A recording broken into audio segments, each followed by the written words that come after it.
नमस्कार, news capital express में आपका स्वागत है। मैं हूं आपके साथ दीप्ति। आइए शुरुआत करते हैं ताजा तरीन खबरों के साथ। ओमकारेश्वर से प्रारंभ हुई समर्थ सदगुरु दादा की नर्मदा तीर्थ दर्शन यात्रा का प्रथम चरण ओमकारेश्वर में नर्मदा दर्शन पूजन के साथ पूर्ण हुआ।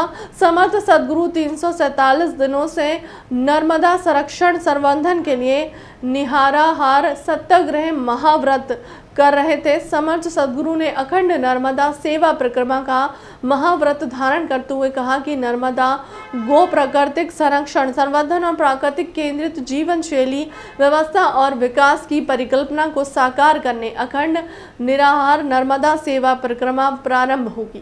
की तरफ गए थे तो हमने इंदौर से भी प्रार्थना की और आज हम भोपाल से भी, राजधानी से भी प्रार्थना करते हैं कि जिस प्रकार आपका नगर का जीवन नर्मदा के जल पर है, आज यदि हमें जैसे घर द्वार की स्थिति प्रत्येक परिवार को घर द्वार की स्थिति की जानकारी होना चाहिए, नहीं तो वो द्वार सुरक्षित वो अपना नहीं कर पाएगा।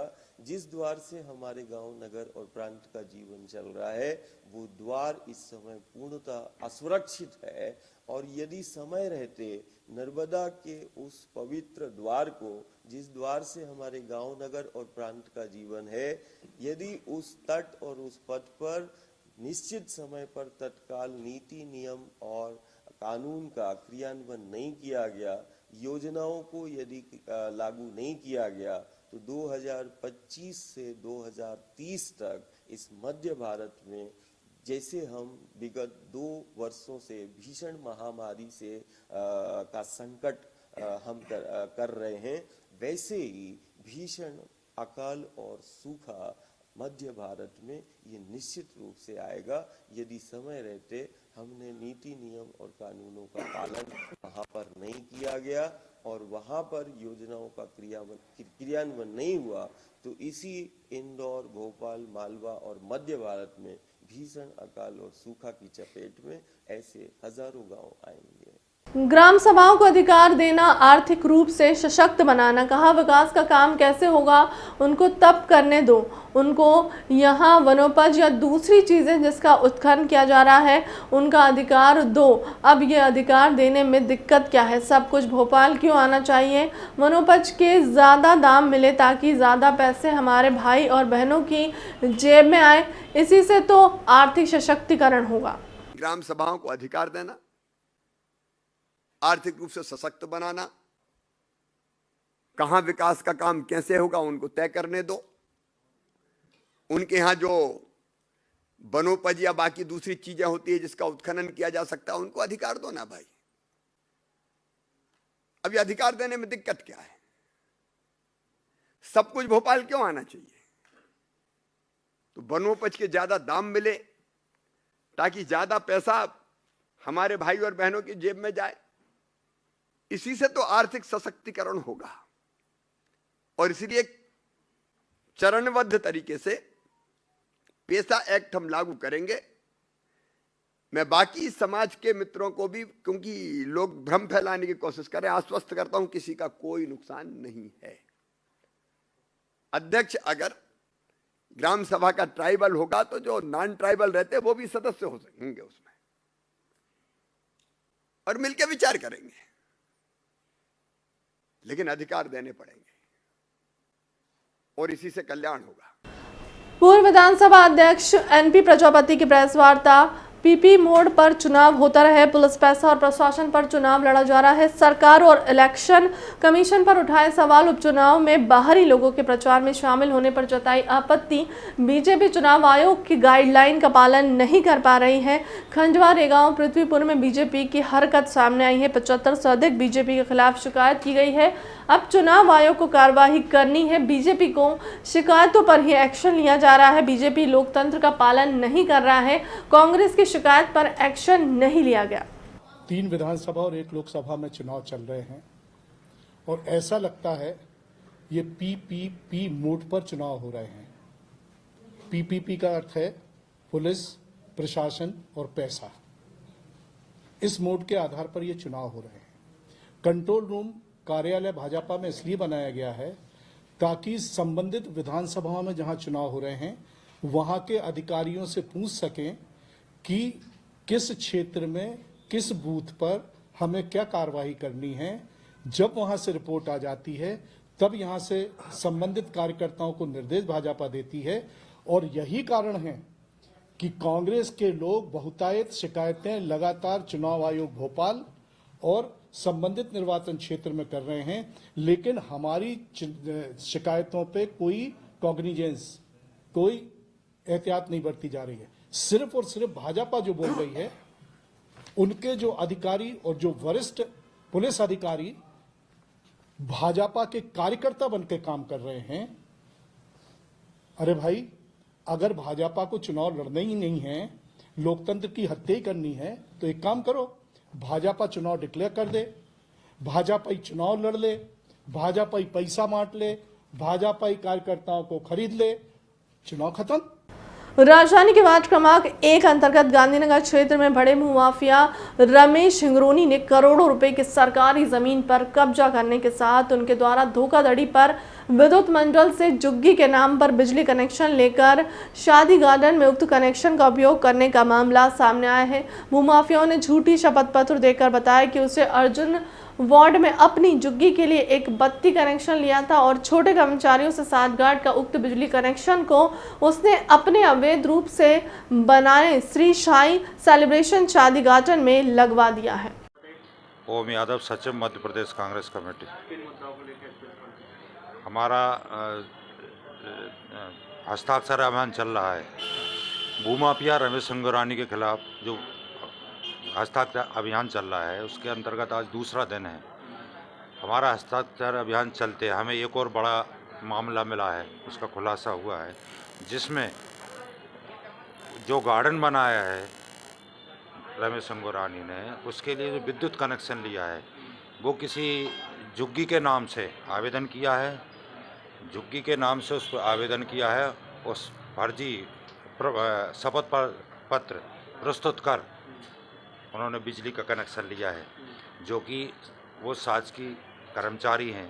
50,000 रुपये वेतन मिलता है सरकार से। इसके बावजूद इतना फर्जीवाड़ा करना कहाँ तक उचित है। हम चाहते हैं ऐसे लोगों पर सख्त कार्रवाई होनी चाहिए।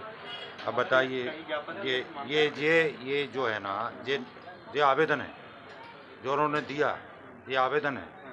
दूसरा, ये शपथ प्रमाण पत्र दिया है, ये शपथ प्रमाण पत्र है उसका, ठीक है ना। और ये देखिए आप 50,000 बिजली का बिल आता है। 50,000 आता है क्या? झुग्गियों में 50,000 बिल आएगा और ये बराबर पेमेंट भी कर रहे हैं वहाँ पे बिजली विभाग में। तो बिजली के विभाग के अधिकारी क्या कर रहे हैं इसमें? उन्हें कार्रवाई करनी चाहिए, नहीं करनी चाहिए। मध्य प्रदेश में 3 विधानसभा व 1 लोकसभा सीट पर हो रहे उपचुनाव का मतदान जारी है। मतदान के बीच भारतीय जनता पार्टी के प्रतिनिधि मंडल ने चुनाव प्रबंध समिति के संयोजक भूपेंद्र सिंह के नेतृत्व में राज्य निर्वाचन आयोग पहुंचकर पृथ्वीपुर विधानसभा में कांग्रेस प्रत्याशी नितेंद्र सिंह राठौड़ व उनके परिवार के खिलाफ गुंडागर्दी करने की शिकायत दर्ज कराई है। शिकायत दर्ज करवाने के बाद मंत्री भूपेंद्र सिंह ने कहा कि कांग्रेस प्रत्याशी के परिवार की आपराधिक पृष्ठभूमि है। देखिए, आज जो उपचुनाव हो रहा है उसमें पृथ्वीपुर विधानसभा में कांग्रेस के जो प्रत्याशी हैं उनका जो परिवार है, परिवार की आपराधिक पृष्ठभूमि है। ये बात हम लोग पहले भी इलेक्शन कमीशन में कर चुके हैं, परंतु आज उन्होंने जिस तरह से खुला आतंक पूरे क्षेत्र में करके रखा हुआ है, जगह जगह भारतीय जनता पार्टी के कार्यकर्ताओं के साथ मारपीट हो रही है। प्रत्याशी के भतीजे हैं विभू राठौर, वो अभी पृथ्वीपुर शहर में रिवाल्वर लेकर हाथ में भी खुलेआम घूम रहे हैं। और हमारे जो बूथ एजेंट थे, आकाश नायक, मनीष चौबे, भगवान दास कोरी, इन सभी से बहुत गंभीर मारपीट की है। सब लोग थाने में बैठे हैं। वो खुलेआम रिवाल्वर लेकर पूरे पृथ्वीपुर में घूम रहे हैं, बूथ कैप्चरिंग करने की कोशिश कर रहे हैं। और उनके जो चाचा हैं प्रत्याशी के यशपाल सिंह राठौर, जिनका आपराधिक रिकॉर्ड है, पिछले चुनाव के समय पूर्व में हमारे प्रत्याशी सुनील नायक की हत्या में सजा हुई है और 1 लाख का इनाम घोषित है, जिला बदल है। उसके बाद वो भी हथियारों के साथ खुलेआम पूरे विधानसभा में घूम रहे हैं, मतदाताओं को धमकाने का काम कर रहे हैं, एजेंटों को धमकाने का काम कर रहे हैं। और इसलिए हम लोग इलेक्शन कमीशन में आए हैं कि इस पर तत्काल कार्रवाई की जाए और पृथ्वीपुर शहर में और फोर्स बढ़ाया जाए, जिससे कि लोग मतदान कर सकें। वहाँ मतदान रुका हुआ है और इसलिए हम लोग तत्काल इलेक्शन कमीशन में आए। मध्य प्रदेश में जारी उपचुनाव के मतदान के बीच शिकायतों का दौर भी जारी है। भाजपा के बाद कांग्रेस का प्रतिनिधि मंडल भी भाजपा की शिकायत लेकर राज्य निर्वाचन आयोग पहुंचा है। पूर्व मंत्री पीसी शर्मा, कांग्रेस विधायक रवि जोशी सहित कांग्रेस संगठन के लोगों ने शिकायत दर्ज करवाई है। भाजपाइयों द्वारा पृथ्वीपुर विधानसभा में खुलेआम शराब और पैसा बांटा जा रहा है। उन्होंने कहा कि उपचुनावों के मतदान में कार्यकर्ताओं को पुलिस और प्रशासन से प्रताड़ित कराकर मतदान को प्रभावित करने का काम भी जारी है। दिया है और ये बात उनसे हमने कहा कि जितने भी, चाहे विधानसभा हो चाहे लोकसभा हो, कांग्रेस के जो एजेंट अंदर बैठे हैं उनको बाहर निकाला जा रहा है और उनको थाने भेजा जा रहा है। और कांग्रेस के जो नेता हैं, जो वहीं लोकल नेता हैं, उनको पुलिस पहचान के, बीजेपी के लोग पहचान उनको अलग थानों में बंद कर रहे हैं, जिससे वहाँ काम नहीं कर पाए। पृथ्वीपुर में खास तौर से जोगबट और पृथ्वीपुर में, बाकी जगह की भी यही कंप्लेंट है। और दूसरा ये है कि भारतीय जनता पार्टी के जो विधायक हैं वो वहाँ घूम रहे हैं, सरेआम घूम रहे हैं, कोई एक्शन नहीं हो रहा है। जो लोगों को वहाँ राकेश गिरी वहाँ घूम रहा है पृथ्वीपुर में, तो ये तो लोकतंत्र की तो पूरी हत्या हो रही है। और इसका मतलब ये इतने डरे हुए हैं, भाई जनता को अपना वोट डालने दो ना, आप वहाँ अपना वोट का अधिकार का उपयोग करें, उसमें कैसे रोक रहे हो? और जो अधिकार है, जो कांग्रेस के प्रत्याशी ने जिसको अधिकृत किया है कि वो पोलिंग बूथ पे रहेगा, उसको कैसे निकाल सकते हैं? कुल मिलाकर शराब और पैसे सरेआम बांटी जा रही है, जिसके वीडियो जगह जगह आए हैं। तो ये कुल मिला के पूरी तरह से चुनाव को प्रभावित करने की कोशिश कर रहे हैं, जबकि जनता पूरी की पूरी इस समय कांग्रेस के पक्ष में है और मतदान करना चाहती है। लेकिन उनको जहां कांग्रेस इनको लगता है कि ज़्यादा वोटर हैं, वहां पे लोगों को घुस नहीं दे रहे हैं। इस सब बात की हमने यहाँ पे चुनाव आयोग को शिकायत की है और उनका कहना है कि हम इस पर तुरंत एक्शन लेंगे, और अगर नहीं लिया तो कांग्रेस पार्टी इन सब चीज़ों को लेके आगे भी अपने कदम उठाएगी। पृथ्वीपुर मतदान क्रमांक 45 में बूथ कैप्चरिंग का किया प्रयास। यूपी नंबर की गाड़ियों से आए 4-5 लोगों ने फर्जी तरीके से वोट डालने का प्रयास किया है। पीठासीन अधिकारी यासी राम चाचम ने मांगी पुलिस की मदद।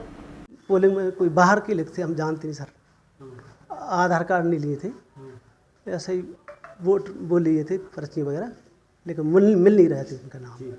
तो फिर कोशिश की हमने कि आधार कार्ड लाइए, तो नहीं था, सो हमने फिर पुलिस को फोन लगाया, तो फिर पुलिस आई, तो फंस गए। क्या मतदान करने आए थे? हाँ, वोट ही डालने तो आए थे। फर्जी? अब वो नाम नहीं मिल रहे उन लोगों के, वो किसी का बोल लिए हैं।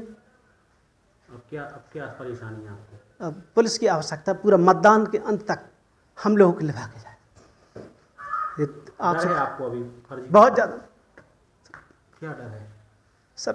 अकेला हम लोग क्या करेंगे सर, पुलिस कवर नहीं कर पाएगी। तो सुरक्षा की आवश्यकता जी सर, एंड तक चाहिए सर, हमको अभी हाल ही चाहिए सर यहाँ से।